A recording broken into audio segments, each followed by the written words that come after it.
the #1 reason people don't buy? And that's the fear of making a wrong buying decision.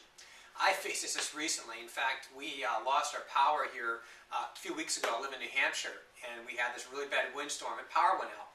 This happened, the same thing happened a year ago. We had an ice storm, and we lost power for almost a week.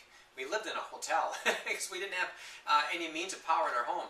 Well, since that, over the last year, I've been debating if I'm going to go spend $1,500, $2,000, maybe $1,000 on a generator. Depending on, I wasn't sure what one to get, wasn't sure how much power I needed. I did some research, but it's like, you know, the other side of it is if I spend $1,000 on this generator, what if I didn't need it? I mean, I'm just paying money to store it. It was peace of mind. It was insurance.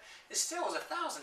So kind of went back and forth in my head. Well, guess what? A couple weeks ago when we lost power, my pump wasn't working as well. It's got battery backup, and I needed to get some power back in the house. I wanted to get this pump going, so I didn't have any issues in my basement. And I went out and looked for a generator.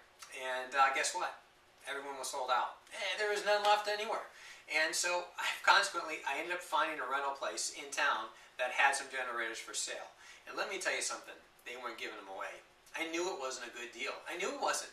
But the fact of the matter was is that I didn't know if I was going to have time to go find a generator. I mean, how many hours am I going to have to spend driving somewhere to get out of my region to get a generator where they didn't lose power, right? To bring it back when there was like 800,000 people that were out of power in the area? A lot of people.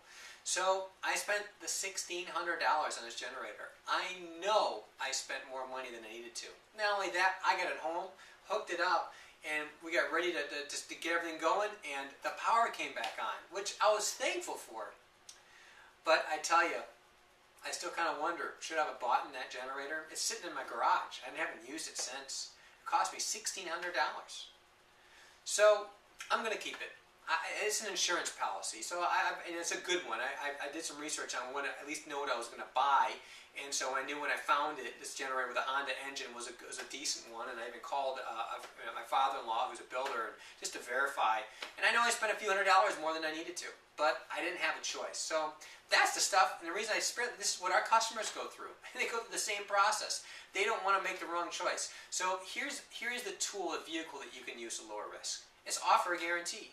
You know, when I bought that generator, they said, hey, if you decide in 30 days it's not worth the money, you don't need this thing, return it. Let me tell you, I would have returned it. I knew this place I bought it from was going to give me a hassle. I had to sign a contract when I bought the darn thing.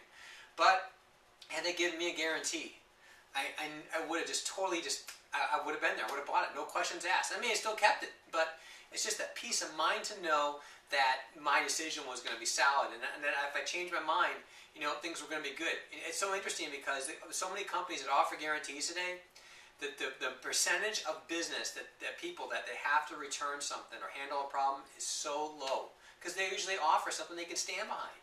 And the customer feels good and feels they got more value for what they offered. So find a way to offer a guarantee and you'll see your sales soar.